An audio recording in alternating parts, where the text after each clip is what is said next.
If your environment is running enterprise Linux systems and you need a way to accelerate your vulnerability patching timeline and meet your compliance goals, then you got to check this out.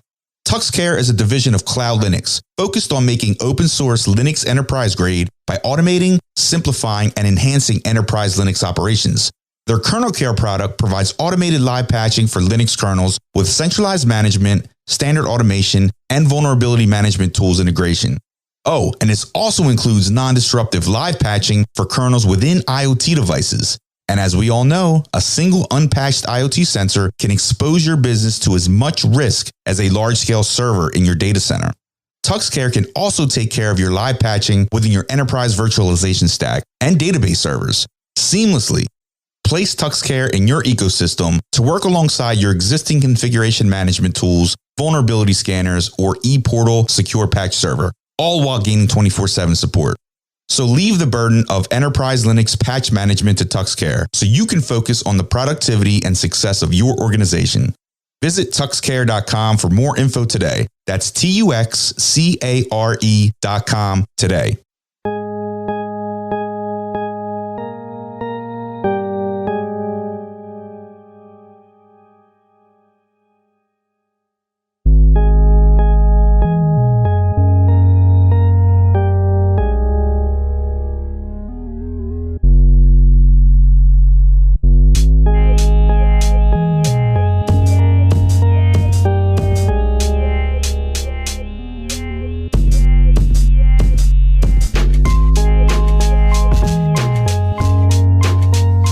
Listening to the BarCode podcast with your host, Chris Glandon, serving cybersecurity straight up with no chaser.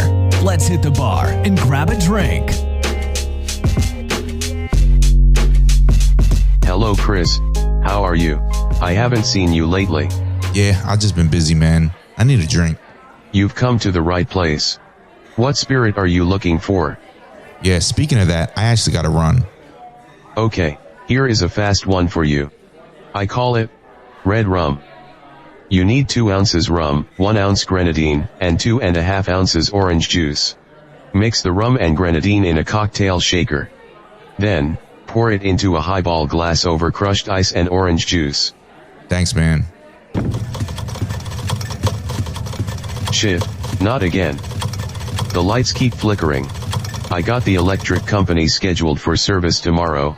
Although if we lose power again we have to shut down until it's repaired. Hold up. Don't do that yet. I got to catch up with a friend of mine who just walked in. Okay.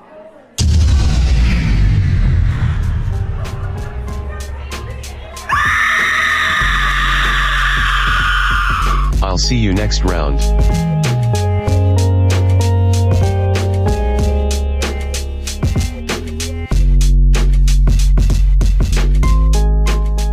Former hacker turned security researcher Mike Jones spent several years as a signal intelligence operator in the military and was also an operator in several underground hacking groups with ties to APTs.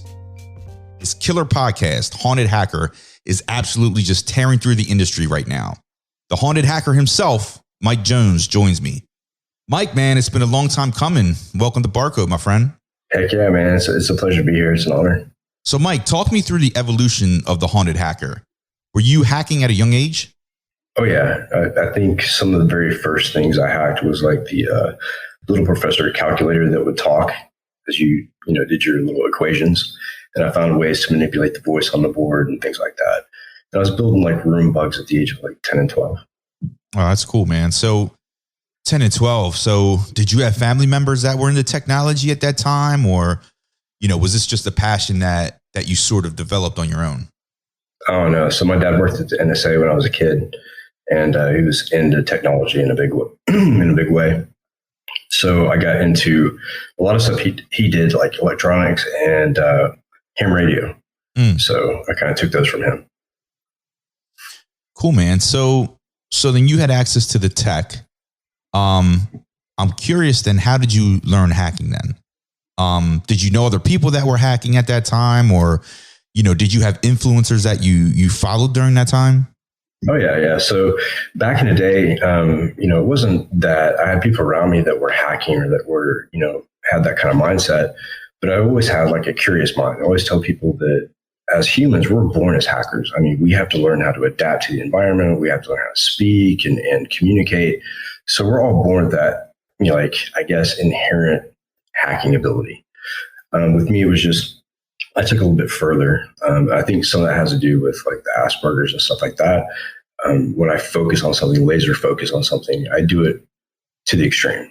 There is no, doing it midway or doing it, efficiently. For me, it's everything or nothing. So I kind of dove into technology and just love taking things apart. Yeah. Yeah. And that mindset is embedded in you. Yeah, for sure. And when you look at like today's devices, like, I'm being put together piece by piece, like cybernetically with hearing aids and a pacemaker. So technology is going to be a part of me forever. And as I get older and I start getting things replaced like electronically, it's kind of weird because I remember as a kid watching movies that, depicted that kind of thing, the $1 billion man, stuff like that. It's just amazing how far we've come, and it's so exciting. And I think the world of VR and that mixed reality, I think, is really going to open some doors. Yeah, definitely, man. Yeah. So you were immersed in the tech realm at such a young age that eventually you entered the military, right? Where you were focused on signals intelligence, which, from my understanding, involves intercepting foreign communication signals. Is that a proper description? Like, how would you describe what signal intelligence is? Yeah, pretty much intercepting anything RF. We have tons of RF that floats around us in our environment every day, including cell phone signals, radio, TV, all that stuff.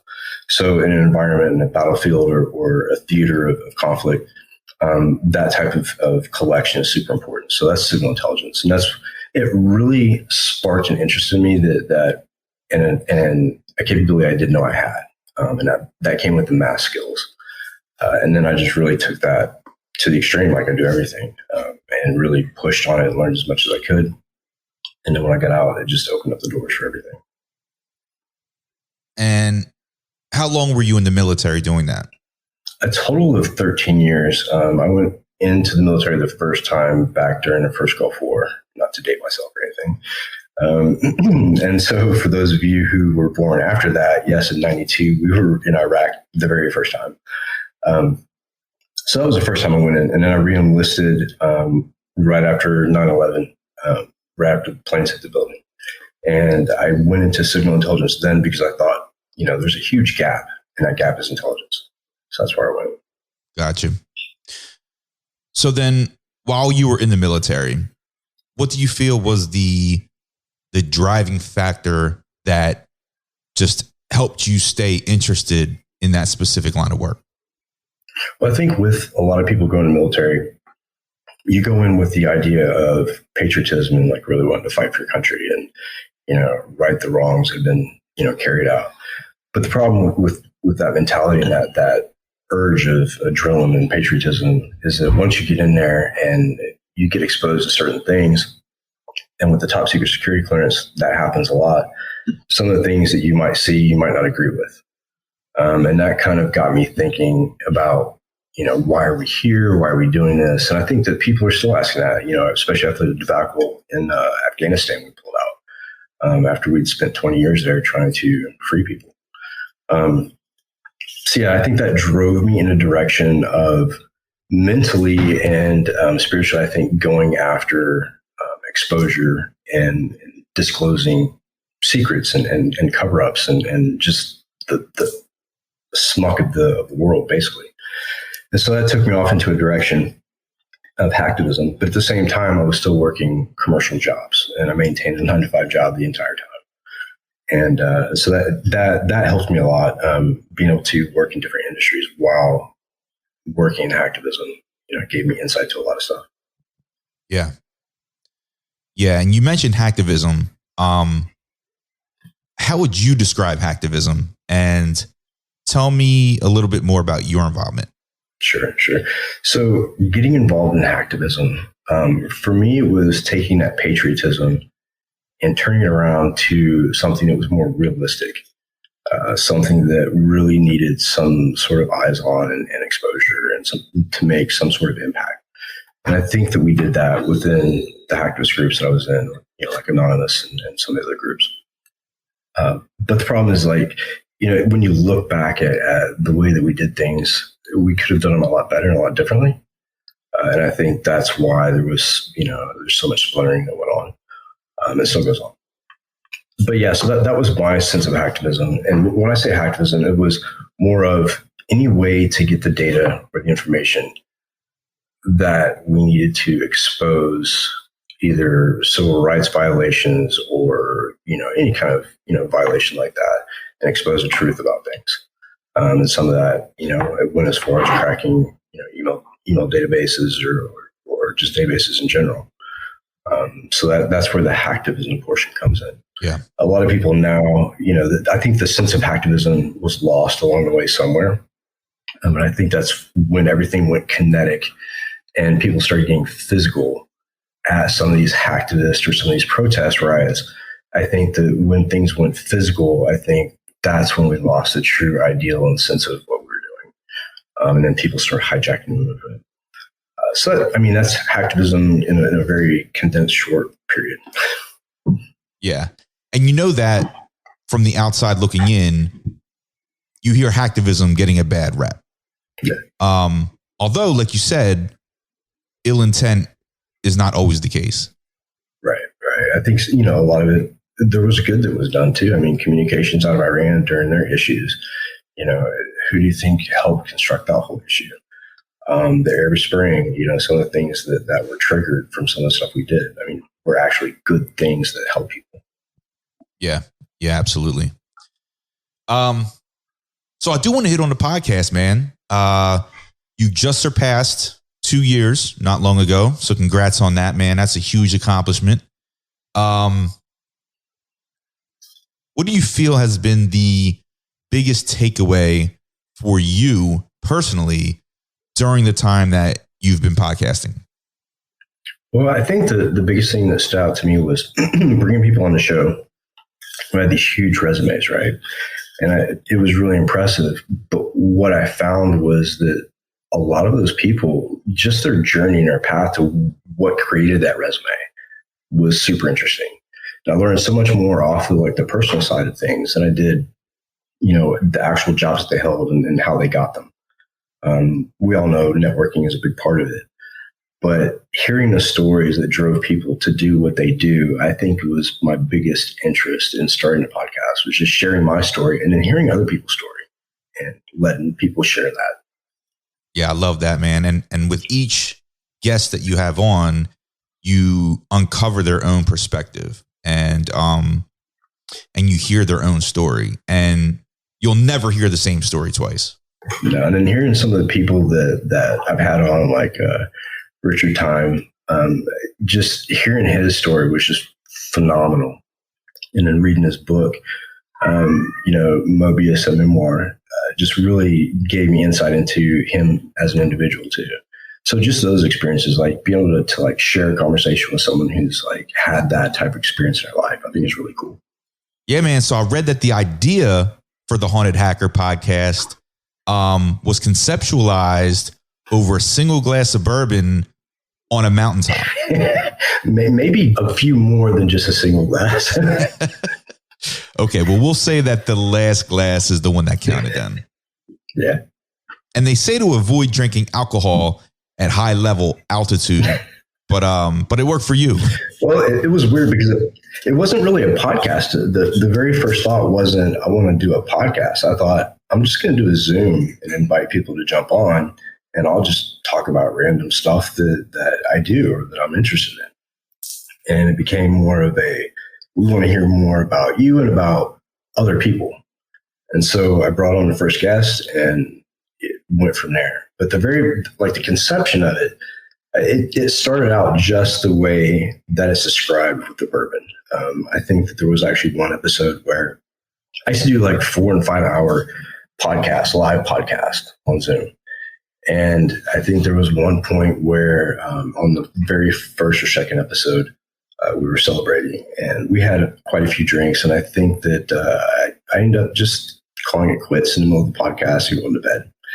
And everybody just, was curious and confused where I went. So they just continued. But the early days were so crazy. There was no organization, and it was just hours long. I mean, it was nothing to be on a podcast for 5 or 6 hours. Now, were you into podcasts yourself at that time?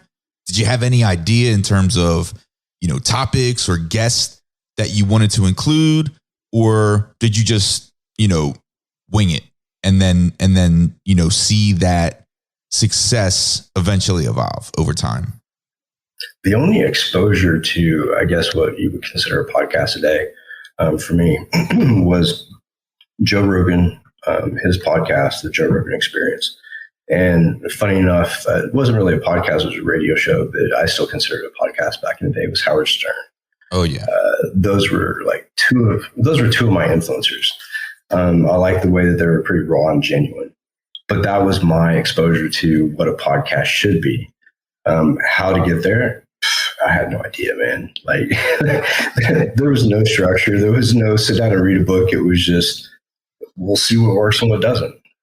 Yeah, well, I think that's a reason that you are so successful with this is that you didn't follow someone else's pattern. You understand the sort of communication skills needed by hearing Stern and Rogan, but you wrote your own blueprint, which I respect. And I think that has contributed to your success thus far.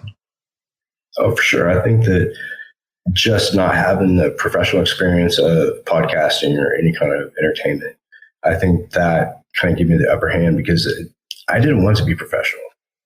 I didn't want to enter into the whole commercial world of it. But what's funny is that's where it's going. I got my first partnership with PIA, Private Internet Access, and they've been great. But if you would have told me back when I started this that that's where I would be today, I would tell you you're crazy. I wouldn't have done it. I've been like, no, I'm done.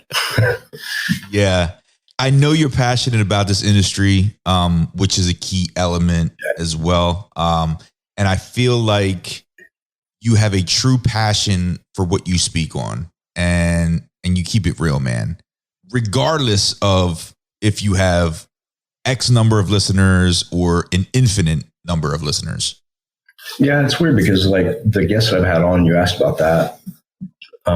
What's really cool is if you look at the guest list that I've had on the show, a lot of them are just really good friends of mine. And it's just a casual conversation. That's the way that I like to keep it. But you're right. I do it because I enjoy doing it. And I want to kind of historically record what it was like for us. So that people down the road can watch it or whatever.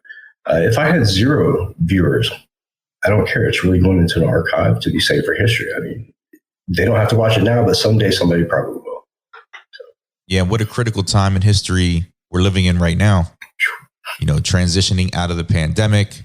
So what's next for you, man? Can you share with us what direction you're taking your show in 2023 and beyond?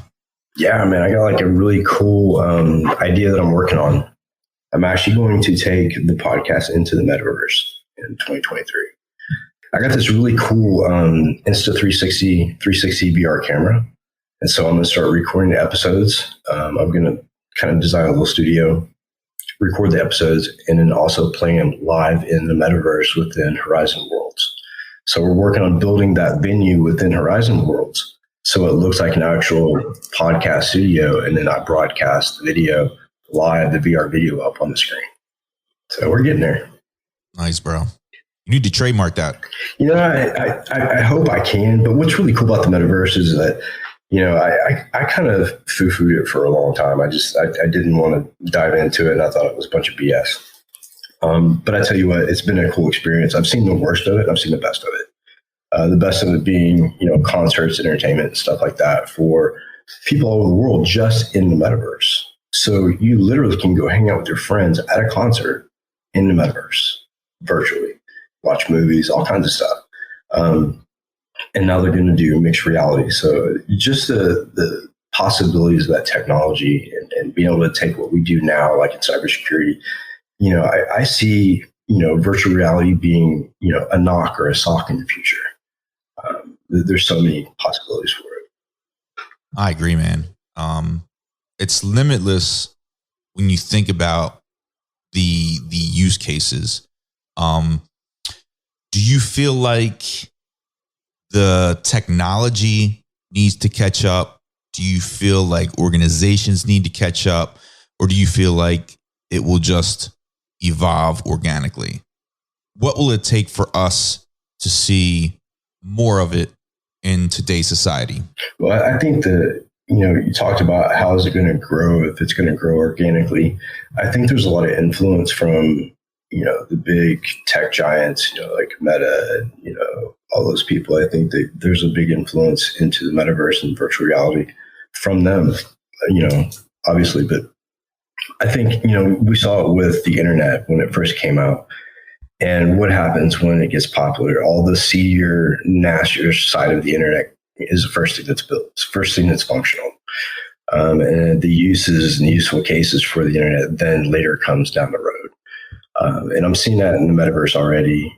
Just some of the clubs are supposed to be 18 and up in Horizon Worlds, but kids can speak a voice, and that's all they're doing. There's no controls, and I've seen the worst part of that world so far, and I hope they can find a way to rein it in. But just like the internet, when it first came out, it was like the Wild West. Is that your cat? Yeah. My cat, I guess, seems to either agree or disagree very emphatically. So sounds like your cat is a big proponent of internet cat videos. Cats and tacos. But yeah, I think you're getting ready to tap into an area of the metaverse that I think could be uncharted territory.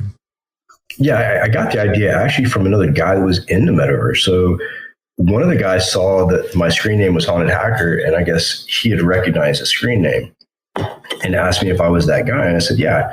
He goes, I got someone who wants to meet you. Follow me. And we're actually in Horizon Worlds. So he took me to a private world that they created, which was a recording studio. And they'd asked me if I wanted to be recorded and do a podcast on their studio. And I thought, wait a minute, this guy's got an idea. I've already got an established podcast. They don't. And why not take what I'm doing now and not just do an audio, which is what they want to do, but why not do a 360 virtual reality experience where people that are listening to the podcast and watching it can actually be part of or in that room? Yeah, that's a phenomenal concept, man. Now, when you started looking into it more, how challenging was it for you to fully understand the infrastructure needed to run that?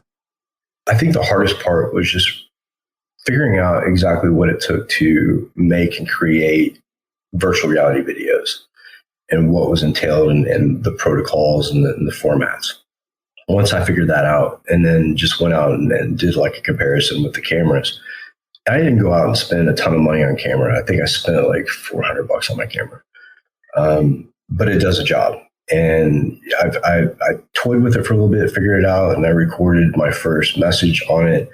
And I'm going to record my first podcast on it next week. So it should be really cool. I can't wait, man. I mean, the metaverse is getting so advanced now.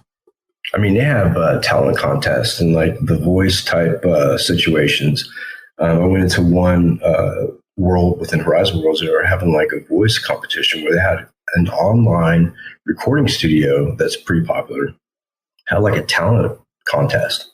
And people were jacking in their guitars and singing. And I mean, it was amazing. I'm sitting there watching it in the virtual reality world. And it's like legitimately happening. And they're signing people from this competition. But it's all taking place within the metaverse. I mean, it's really cool. Yeah, it's called virtual reality. But to me, it's more like extended reality, you know? It's crazy because one of the questions that producer asked me, and he's a pretty established producer, he had these little mushrooms on his virtual desk in his studio. And I said, what are those? And he goes, well, they're obviously mushrooms. He goes, if we're trying to figure out, maybe you can help us with this. We're trying to figure out a way to make metaverse drugs so when people take them, it makes the experience seem like they've taken something. No way. And so they're trying to mimic everything that happens in the real world into the metaverse, good or bad. And you're getting that intel from within the metaverse. So you're having real conversations. Right. And that is the ultimate intel of a metaverse experience, right? Because totally. Again, if you're not experiencing it firsthand, it's an outside looking in perspective. Well, and they also take the perspective of the big tech giant who's giving them a kickback to write the article about their product. Yeah. So, but the experience is great. Like if people are looking to find me in the Horizon world, you can find me in venues. Still on the same name, Haunted Hacker. And, I try to dive into anything new into the metaverse, and that includes the doors that are like shut to the general public, that are invitational only, that are like some really strange places. So if you do jump in, let me know and I'll take you on a tour of those places. Nice. I'll be on. And to anyone else listening to this that's already on Horizon Worlds, look for the Haunted Hacker. Yeah. I picked Haunted Hacker so that people would know that that was me. And in my actual avatar within the virtual world actually looks like me, but with the beard. I'm going to have to correct that this week. But yeah, it was probably a couple weeks ago. So. Yeah, and for those that do know you, I'm actually talking to a beardless Haunted Hacker right now, which is unlike you. So tell me how that happened. We had me, Matt Lee, Ian Richardson, and a ton of other people, a bunch of bearded wizards from the IT world. We said that we would shave our beards off if we reached $100,000 raised for charity for this cyber beard shave charity that Matt started. Well, we raised $120,000. And so my beard came off yesterday and I recorded it for, I think it's called IT World or something like that, conference this week. And so they'll play it then. But it is coming back. Today is day one of letting it grow back. But I did it for a good cause, and there was a lot of really cool nonprofits that we raised money for. Women Who Code, just a lot of really cool organizations. That's fantastic, man. And you don't look bad, dude. I mean, when I shave my beard, I can't look at myself in the mirror. I think we all feel that way. Once you get attached to that beard and that covering, once it comes off, the initial shock and trauma of seeing your own face is horrible. It is. It's part of your identity. Bro, I'm telling you, like out in front of my apartment building, my beard literally would stop traffic.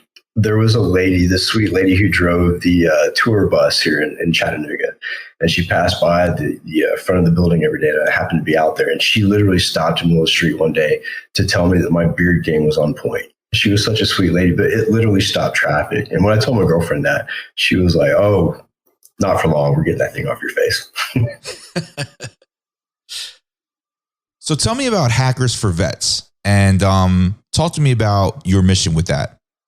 Sure. So I got the idea for Hackers for Vets when, I went through the process of filing for disability through the VA. And what I found was that there's literally nobody that will help you. There's nobody who guides you through that process. And I thought, I thought back to when I first got out of the military and what it was like coming out of the military, and the people who are doing the debriefing and trying to get us ready for the civilian world. I mean, these were guys who didn't necessarily have the same jobs that I had, or even the same qualifications or clearance level. So the help for me or for people like me wasn't there. They didn't really know what to tell you. So I wanted to make it easier for guys to transition from the military. My biggest problem when I left the military was I was on an enlisted pay rate, which, if those of you who know back then, and still now today, enlisted, a lot of them qualify for food stamps and government assistance, because that's how little money they make. So coming out of the military, I was a young father. I didn't have a whole lot of money, and I had to make it work. And I don't want to see people have to go through that. So I thought, how can I help? And I thought, well, I could do vouchers, or I could do an academy, or I could do this, or I could do that. And I thought, you know what? No, let's give money, see how this works. So I'm giving $10,000 in December to a veteran who's applied for it. And all I ask is that they put it to good use in helping them transition from military into cyber And that's the only stipulation is they have to be leaving the military with an honorable discharge going into a technology associated field. And it's just a way to help them out and make things easier. So far, I've interviewed a couple candidates, and just hearing their stories, like, it's really amazing, some of the stuff that these guys have gone through. And so, just make life a little bit easier for them. Love it. And where can our listeners find out more about Hackers for Vets? Or is there a link on your site? Yeah, there's a link on thehauntedhacker.com. And on that link, they can get the email and whatnot to submit their application. Okay, so I finally have to ask you, how did you get the name Haunted Hacker? So it's really funny how it came out. So we started the podcast in October a couple years ago, and I love Halloween. Like that's my thing. That's my jam. I like anything horror related. For those of you who've seen my apartment, like it's decorated like Dracula's castle. I just love the darker side of history and the darker side of things. So the Haunted Hacker, when it came out, it was like, so what should I call this? And I thought, well, it's October, and I have all these ghosts in my past who keep following me. 3-letter agencies. So I thought, why not? Why not just call it the Haunted Hacker? Nice. Now, do you ever get into listening to ghost hunting or paranormal type podcasts? Is that something that you're into? Oh, I do. Yeah. So on my first anniversary podcast, I had a lady from Chattanooga. Her name is Amy Petula on the show, and she owns the Ghost Tours of Chattanooga Ghost Tour, and she also wrote a bunch of books about some murders that happened in North Georgia and dark history stuff. I had her on the show. It was really cool. We talked about a lot of really neat stuff. But I'd love to actually interview somebody from A&E, one of those ghost hunters. I used to watch Ghost Hunters when it first came out. I've been watching them for years. I watched them get old. So I love that kind of stuff. Oh yeah, I definitely do too. I'm the Rob Zombie, House of 1,000 Corpses type. So, the scarier, the better. Yeah, that was a good one. If you had to select one, what would you say is your favorite horror film? Well, so in recent time, that's a tough one, man. But I'll take it back to the most influential in my life. And I think that was Salem's Lot by Stephen King. Yes. That movie as a kid scared me to death, horrified. And that got me into reading Stephen King as a little kid. So I've read him since I've probably been old enough to read. I was into the Saw movies. Okay. Yeah, I like the Saw movies. I like the escape room horror movies that have recently been coming out. Oh yeah, I haven't seen those yet. Yeah, those are pretty interesting because the escape rooms, it's kind of like the whole escape room idea, but it's not you either get out or not. It's you die or you don't.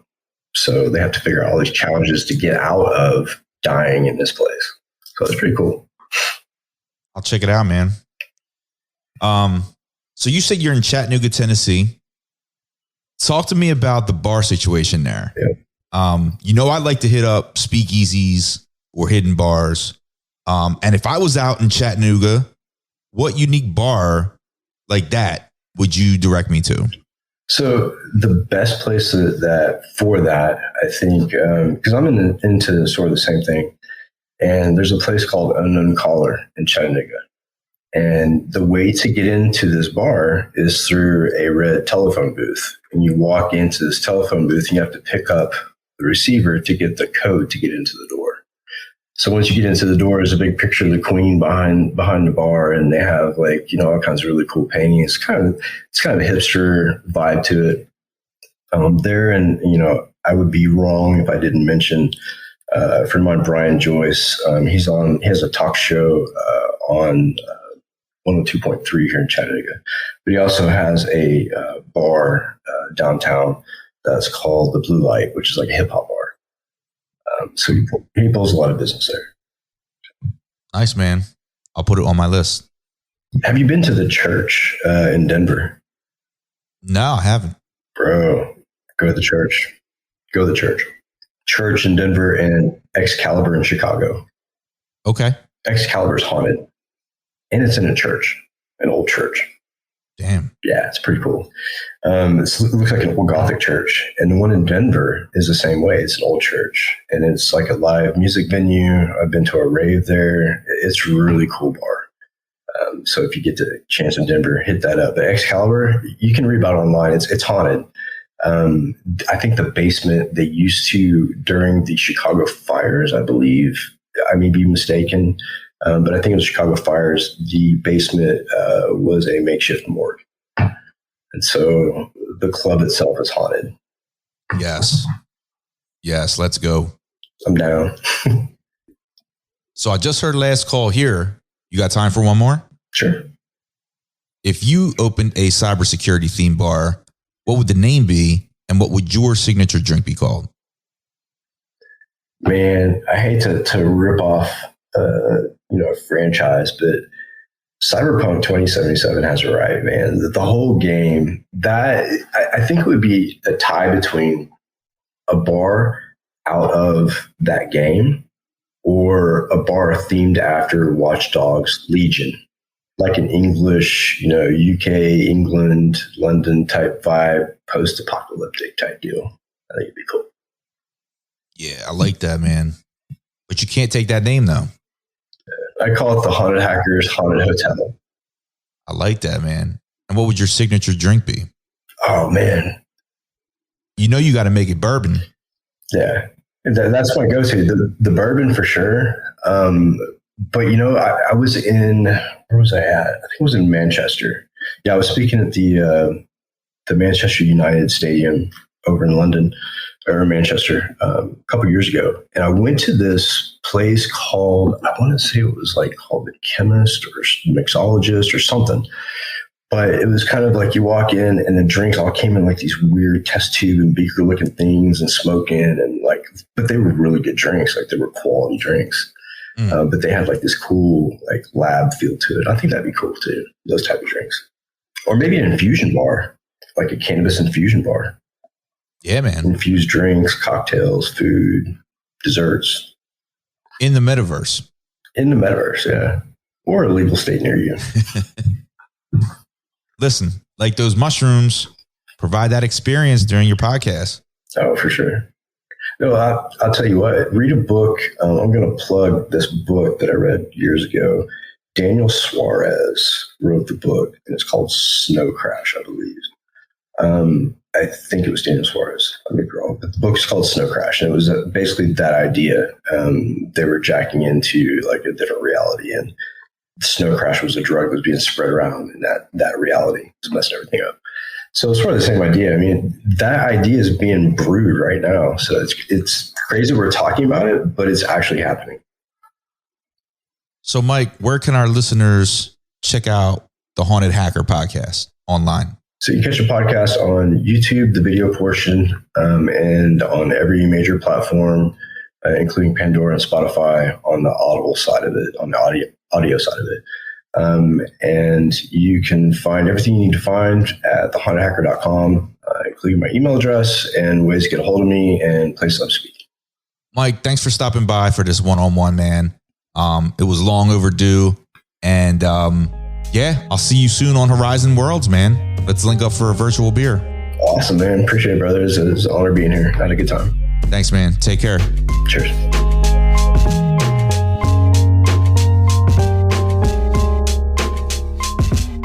As you know, BarCode is where security and IT professionals hang out after a long day.